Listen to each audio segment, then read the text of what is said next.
What's up, everyone? Welcome to the video.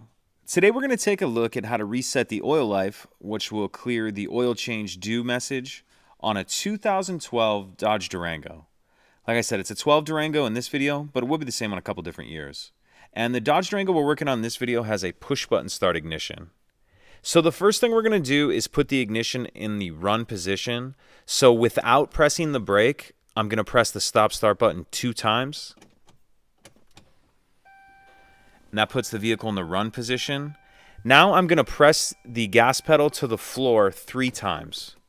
1, 2, 3. And then we'll turn the vehicle off. And the next time you start your vehicle, the message should have been cleared and the oil life is reset. If you have any questions, please let me know. If you could take a second to like and subscribe, it helps us out, and I'd appreciate it. Thank you.